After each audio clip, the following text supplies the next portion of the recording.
আজকে আমরা DSE-3 পেপারটার question answer complete করব 2023-এর। এটা তো থিওরি পেপার, বেশ একটা কঠিনই। যেমন DSE-3 এবং DSE-4 দুটোই একটু কঠিন।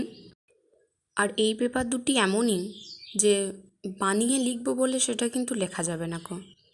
একদম ডিটেল তথ্য ছাড়া কিন্তু লিখতে পারবে না কিছুই, কারণ যেটাই লিখবে সেটাই অন্যরকম হয়ে যাবে।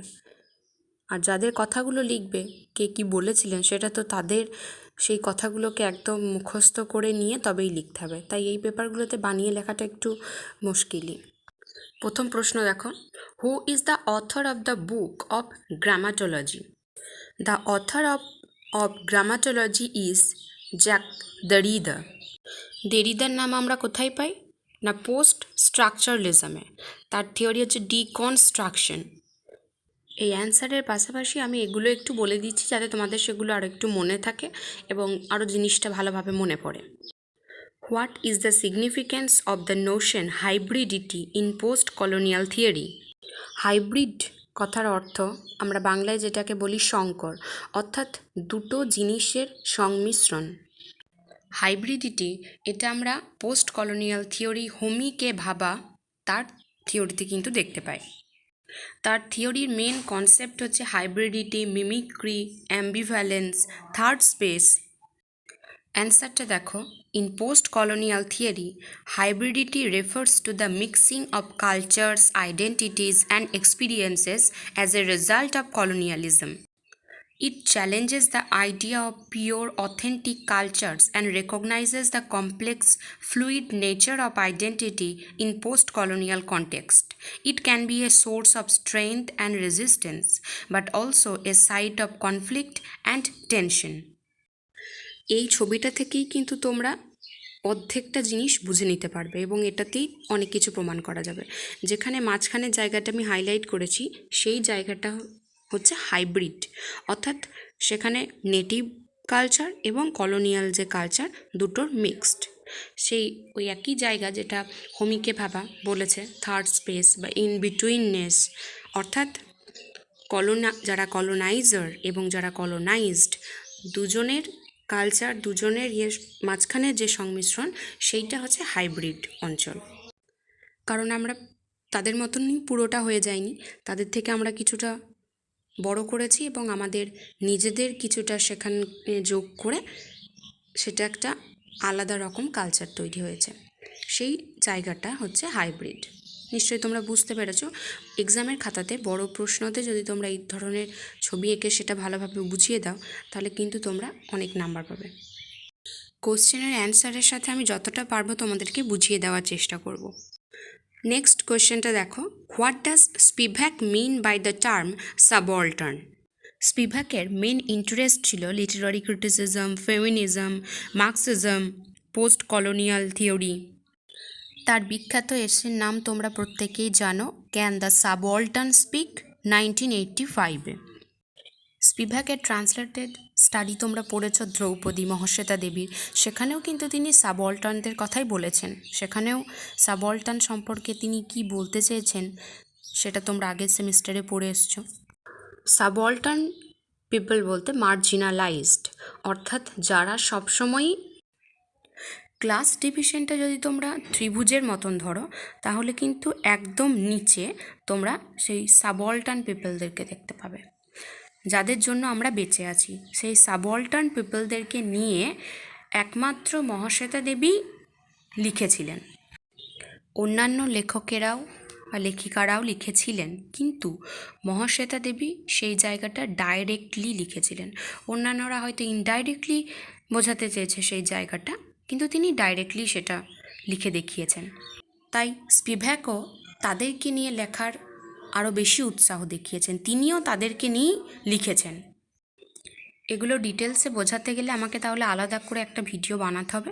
এখানে কোশ্চেন অ্যান্সারের তোমার ভিডিওতে বেশি বলতে গেলে আবার ভিডিওটা বেশি লং হয়ে যাবে, সেটা চাইছি না আমি। ওই টপিকগুলোর ওপরে ক্লাস করাতে গেলে তোমরা আমাকে কমেন্টে জানিও যে না ওগুলোর ওপরে ক্লাস আমি করাবো কি না ডিটেলসে। কোশ্চেনটা ছিল, what does Spivak mean by the term subaltern? অ্যান্সারটা হচ্ছে, in the context of Spivak's work, the subaltern refers to marginalized groups who are excluded from dominant power structures and lack a voice in historical and political discourse. This term often encompasses post-colonial subjects, particularly those from the global south, whose experiences and perspectives are frequently overlooked. এই পেপারটার কোয়েশ্চেনের অ্যান্সারগুলো শুধু বলে দিলে তো হবে না, একটুখানি বুঝিয়েও দিতে হবে, তাহলে তোমরা সেটা বুঝতে পারবে। Number 4, define any 2 traits of diasporic literature.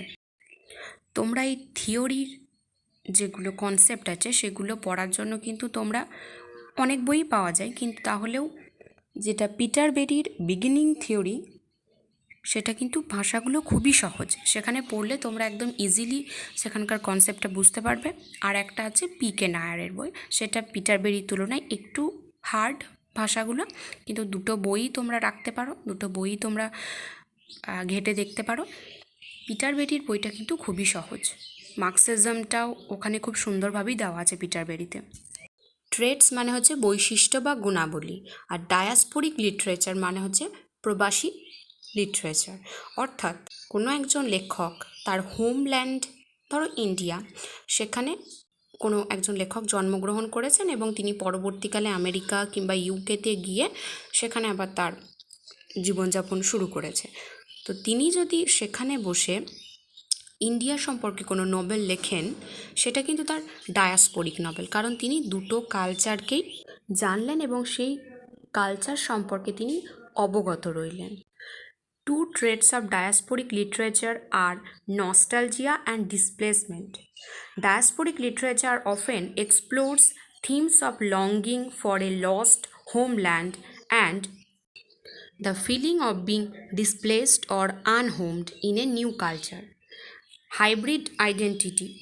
Characters in diasporic literature often grapple with their dual or multiple identities, navigating between their heritage culture and the culture of their adopted country.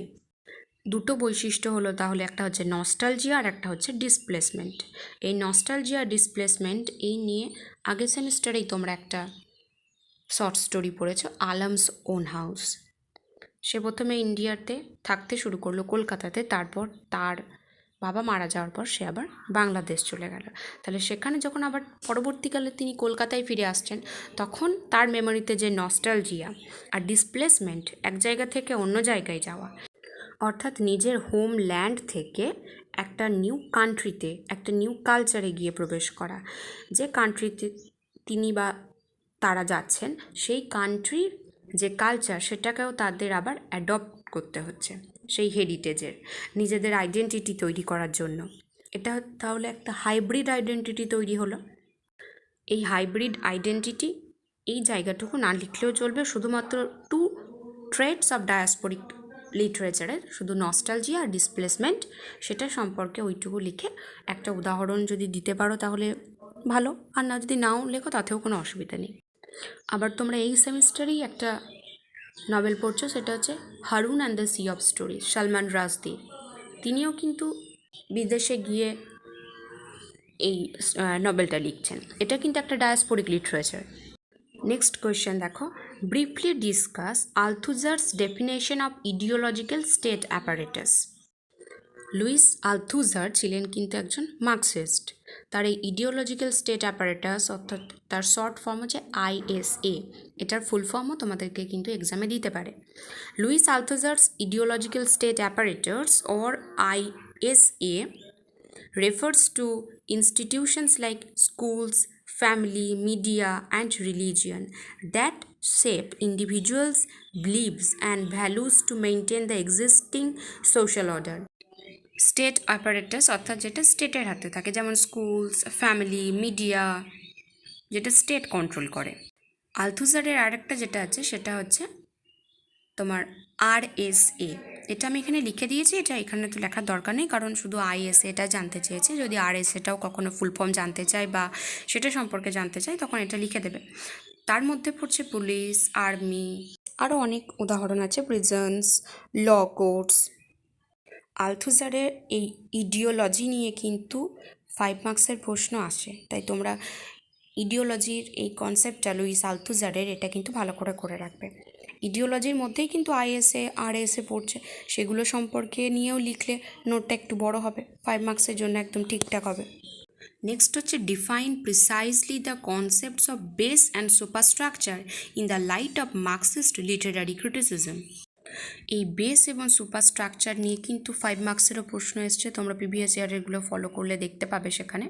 এটা কিন্তু খুবই vital একটা concept, ভালোভাবে যদি বুঝে নাও এটা, তাহলে পরীক্ষাতে কিন্তু মার্কসিস্ট লিটারারি ক্রিটিসিজমে তোমার এই প্রশ্নটা পাবেই, প্রায় প্রত্যেক বছরই এই কোশ্চেনটা ঘুরিয়ে ফিরিয়ে এসছে। মার্কস বলতেন সব কিছুর মূল্যে আছে বেস, অর্থাৎ ইকোনমিক বেস। বেসের উপরের স্তরটা হচ্ছে সুপারস্ট্রাকচার। বেস সুপারস্ট্রাকচারকে কন্ট্রোল করছে না, সুপারস্ট্রাকচার বেসকে কন্ট্রোল করছে যেহেতু উপরে আছে। কিন্তু আলথুজার ইডিওলজিতে তিনি বলছেন যে শুধু বেস সুপারস্ট্রাকচারের সাথে সম্পর্কিত তা নয়, একটা অপরের সাথে ইন্টারকানেক্টেড। সুপারস্ট্রাকচার যেমন বেসকে কন্ট্রোল করছে, বেসও তেমন সুপারস্ট্রাকচারকে কন্ট্রোল করছে।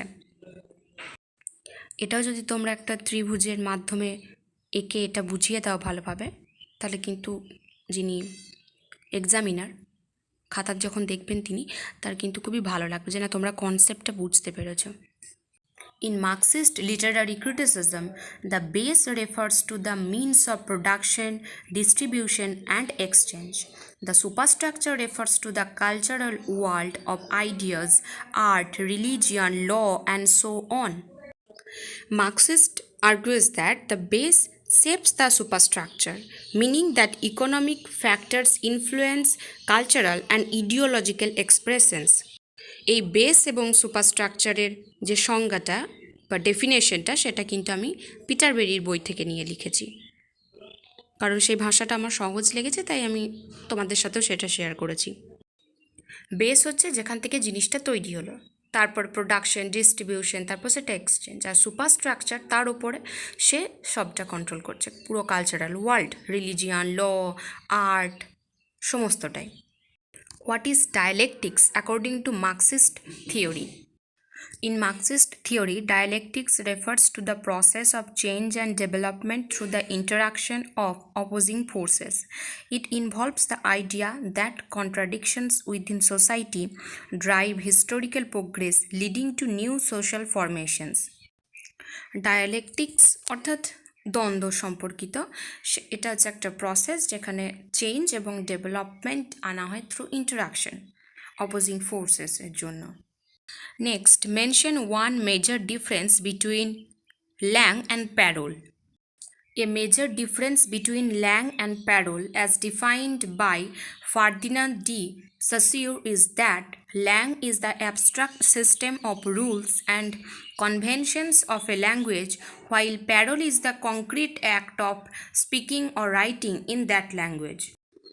অর্থাৎ তিনি বলেছেন ল্যাং হচ্ছে একটা অ্যাবস্ট্রাক্ট থিং, যেখানে সেখানকার সিস্টেম আর রুলস অ্যান্ড কনভেনশনস, সেই ল্যাঙ্গুয়েজ সেটা হচ্ছে একটা অ্যাবস্ট্রাক্ট, আর রাইটিং অফ ল্যাঙ্গুয়েজের সেটা হচ্ছে একটা কংক্রিট। কোনো লেখার নিয়মগুলো হচ্ছে অ্যাবস্ট্রাক্ট, আর সেই লেখার নিয়ম অনুযায়ী লেখাটা হচ্ছে কংক্রিট। এটাই হচ্ছে প্যারোল এবং ল্যাংয়ের মধ্যে একটা major difference. Write the names of 3 key figures associated with post-structuralism. পোস্ট-স্ট্রাকচারালিজমের সাথে সম্পর্কিত 3টে কি ফিগার। 3জন হচ্ছে জ্যাক দেরিদা, মিচেল ফুকো, রোলা বার্থ। দেরিদার হচ্ছে ডিকনস্ট্রাকশন, মিচেল ফুকোর হচ্ছে পাওয়ার, ডিসকোর্স অ্যান্ড নলেজ, আর রোলা বার্থের textual analysis. Briefly define the term simulacra after Baudrillard. ইনি হচ্ছেন একজন ফ্রেঞ্চ সোসিওলজিস্ট এবং ফিলোসফার। তার মেন কনসেপ্ট কিনা hyper reality and simulation. According to Jane Baudrillard, simulacra are copies or representations that precede and replace the original, creating a hyperreality where the distinction between the real and the stimulated becomes blurred.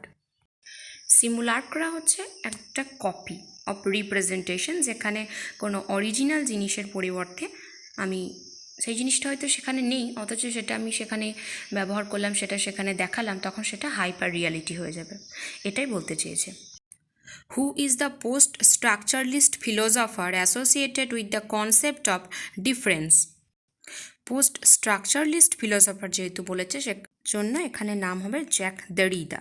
Jack দেরিদা is the post structuralist philosopher most closely associated with the concept of difference, which emphasizes the instability of meaning and the role of difference in language and thought.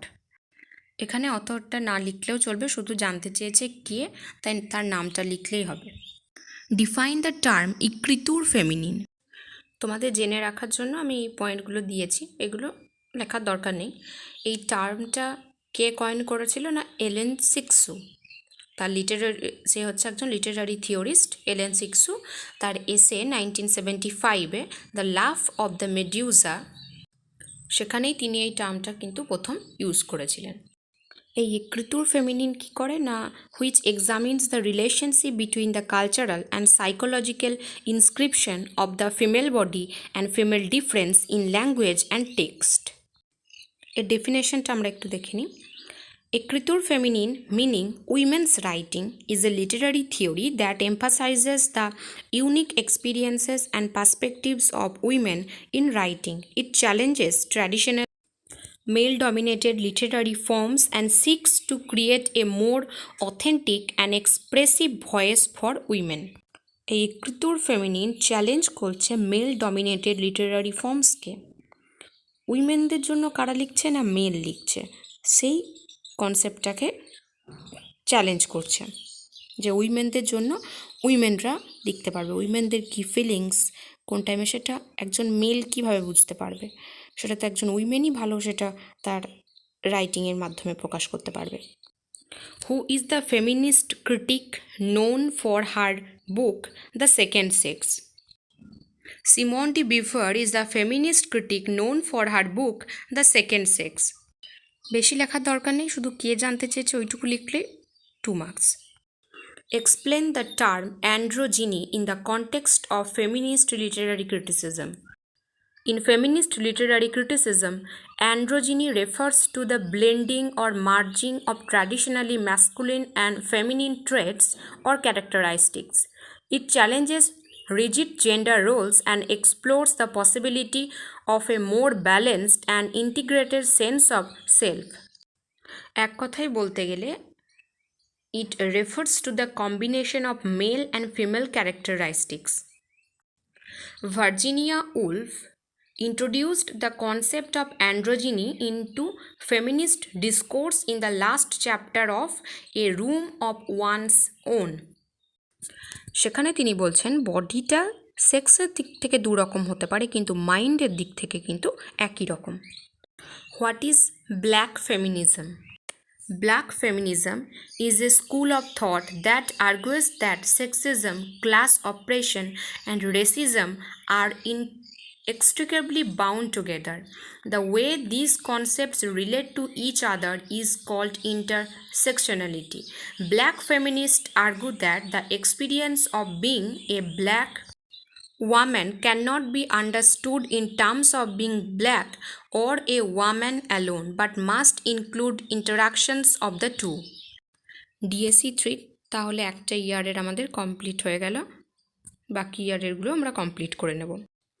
ভিডিওটা দেখার পর যদি কোনো প্রশ্ন থাকে তাহলে সেটা কমেন্টে জানিও। সেই সম্পর্কিত কোনো বিশেষ বা তোমার এক্সপ্লেনেশন যদি দরকার হয় তাহলে সেটা নিয়ে আমি আবার একটা আলাদা ভিডিও বানিয়ে দেবো, সেটা তোমরা কমেন্টে আমাকে একটু জানিও।